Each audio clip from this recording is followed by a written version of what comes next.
तो भाई सभी का स्वागत है एक और इंटरेस्टिंग व्लॉग में। अभी आपको दिख रहा होगा ट्रेन, सीधा ट्रेन में कैसे आ गए। तो भाई अभी हम जा रहे हैं जगन्नाथपुरी के दर्शन करने के लिए। आपको दिखाने वाले क्या कुछ अमेजिंग होता है, तो बने रहिएगा व्लॉग में। और 2 दिन का लंबा ट्रेन जर्नी है, तो ये करते हैं और सीधा आपसे मिलते हैं जगन्नाथपुरी में। तो भाई हम बैठ गए ऑटो में और जा रहे हैं अभी होटल पे। हमारे पास दिपुन भाई भी आ गए। दिपुन भाई इधर देखो। बस अभी होटल पे जाते हैं और फिर बस मंदिर दर्शन अभी करने वाले हैं, नहा धोकर सीधा मंदिर दर्शन करने जाएंगे। बाकी ये रोड है, देख लो। तो इसी व्लॉग में मैं आपको बता दूंगा आप कैसे आ सकते हो, यहाँ पर क्या क्या आपके साधन रहने वाले हैं। तो वीडियो पूरी देखना, इसमें आपको इन्फॉर्मेशन भी आगे अभी जस्ट 1-2 मिनट बाद ही में पूरी शेयर कर दूंगा जब हम मंदिर के जो प्रांगण है वहाँ पहुँच जाएंगे। तो भाई अभी हम जा रहे हैं पूरी जगन्नाथपुरी टेम्पल दर्शन करने के लिए। टेम्पो में बैठ के यहाँ से लगभग 1-1.5 किलोमीटर का एरिया कवर कर हम पहुँच जाएंगे। तो 4 धाम में से एक धाम जगन्नाथपुरी। बाकी ये देख सकते हो यहाँ। तो भाई ये टेम्पल है जगन्नाथपुरी। तो आपका मेन क्वेश्चन होगा कि यहाँ पर कैसे पहुंचा जाए। तो आप यहाँ पर ट्रेन के द्वारा और फ्लाइट दोनों के द्वारा पहुंच सकते हैं। ट्रेन के लिए आपको बुक करनी होगी पूरी जंक्शन के लिए ट्रेन, जो कि इंडिया के हर बड़े स्टेशन से आपको इजीली अवेलेबल मिल जाएगी ट्रेन। एंड उसके अलावा अगर आपको फ्लाइट में आना है तो आपको भुवनेश्वर आना पड़ेगा। वहाँ से 80 किलोमीटर्स कोई भी बस टैक्सी करके आप पूरी आ सकते हैं। अभी आगे होटल के बारे में भी मैं आगे आपको इन्फॉर्मेशन दे दूंगा।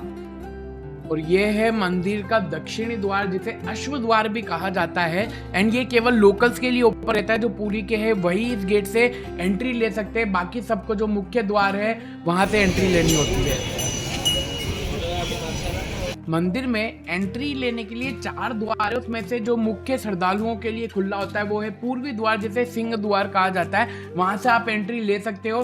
दक्षिणी द्वार मैंने आपको बता ही दिया, जो कि अश्व द्वार है। उसके अलावा एक पश्चिमी द्वार जिसे बाघ द्वार कहा जाता है, और एक उत्तरी द्वार जिसे हाथी द्वार कहा जाता है। तो यहाँ इन चारों द्वारों का प्रतिनिधित्व 4 जानवरों द्वारा किया जाता है। पूर्व दिशा में सिंह है, इसीलिए उसे सिंह द्वार कहा जाता है। पश्चिमी में बाघ है, इसीलिए उसे बाघ द्वार कहा जाता है। उत्तर दिशा में हाथी है, इसीलिए उसे हाथी द्वार कहा जाता है। और जो आखिरी दरवाजा दक्षिण द्वार, जो जहां पर घोड़ा है, इसीलिए उसे अश्व द्वार भी कहा जाता है।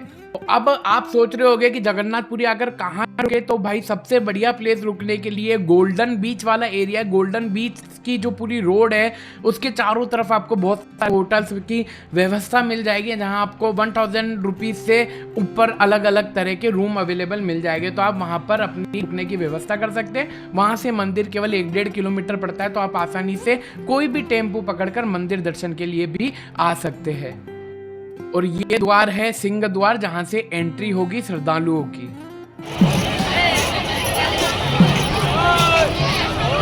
हम मंदिर दर्शन के लिए सायकाल में पहुंचे थे। तो यहाँ पर ध्वज, जो मंदिर का ध्वज प्रतिदिन सायकाल में बदला जाता है, तो वो प्रक्रिया यहाँ पर शुरू हो चुकी थी। तो यहाँ पर अभी आपको सामने दिख रहा होगा, वो मंदिर के ऊपर चढ़ रहे हैं ध्वज बदलने के लिए। तो इस ध्वज के बारे में भी काफ़ी रहस्य जो मैं आपको बता देता हूँ। श्री जगन्नाथ जी मंदिर के ऊपर स्थापित ध्वज है, वो हवा की विपरीत दिशा में लहराता है। तो ये एक इसके पीछे बहुत बड़ा, मतलब जो साइंटिस्ट पता नहीं लगा पाए, इस तरह का है। जो हवा चलती है उसकी विपरीत दिशा में ध्वज लहराता है। और इसके अलावा ये ध्वज लाल और केसरिया रंग का होता है। इस ध्वज पर शिव जी भगवान का चंद्र बना हुआ है। प्रतिदिन सायकाल इसको मंदिर के ऊपर स्थापित ध्वज को मानव द्वारा उल्टा चढ़कर बदला जाता है। तो यह वही प्रक्रिया है। शुरुआत में यहाँ पर उल्टा चढ़ा जाता है और फिर एक पॉइंट पे आने के बाद यहाँ से ऊपर की तरफ चढ़कर इस ध्वज को बदल दिया जाता है। ध्वज भी इतना भव्य है कि यह लहरता है, तो सब जने इस ध्वज को ही देखते रहते हैं। आप देख सकते हो कितना प्यारा यहाँ पर ध्वज लहरा रहा है हवा के अंदर। शिखर पर कई ध्वज लगाए जाते हैं, जिसमें से मुख्य ध्वज को पतित पावन बाना कहा जाता है। जो सबसे ऊपर आपको ध्वज दिख रहा है, उस ध्वज को पतित पावन ध्वज के नाम से जाना जाता है। मुख्य ध्वज के नीचे की ओर लहराने वाली पताका को मानसिक बाना कहते हैं। इस ध्वज को श्रद्धालु द्वारा भेंट किया जाता है। श्री मंदिर के 25 मंजिला शिखर पर ध्वज हर दिन शाम 4 से 5 बजे के बीच बदलता है। ऐसी मान्यता है कि यदि ध्वज एक दिन भी नहीं बदला गया तो मंदिर 18 सालों के लिए बंद हो जाएगा। ध्वज के पास सुदर्शन चक्र लगा हुआ है। ध्वज विशालकाय सुदर्शन चक्र के ऊपर तक लहराता है। इससे 20 मीटर लंबे ध्वज को 800 साल से चोला परिवार ही बदलता आ रहा है। जगन्नाथ यात्रा में रथ पर लहराने वाले श्री कृष्ण के ध्वज को कपि ध्वज, बलराम के ध्वज को ताल ध्वज, सुभद्रा के ध्वज को देवदलन ध्वज कहते हैं। तो ये कुछ ध्वज के बारे में जानकारी थी जो अभी आप यहाँ पर प्रक्रिया पूरी देख रहे हैं जो ध्वज बदलने की है। तो चलिए आप इस ध्वज बदलने की प्रक्रिया को एंजॉय कीजिए। मैं आपसे मिलता हूँ थोड़ा सा आगे।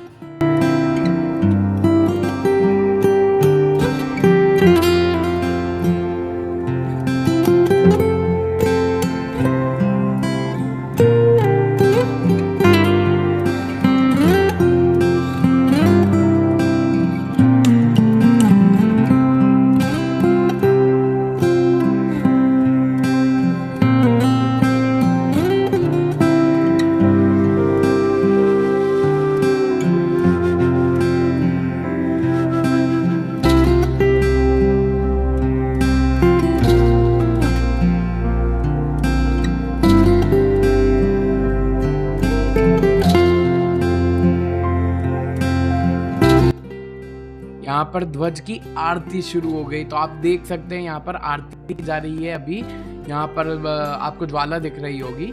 तो आरती के आनंद भी हमारे को दर्शन हो गए।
ध्वज के बाद में चढ़ने के बाद में हम जाकर के जगन्नाथ भगवान के दर्शन भी कर आ गए।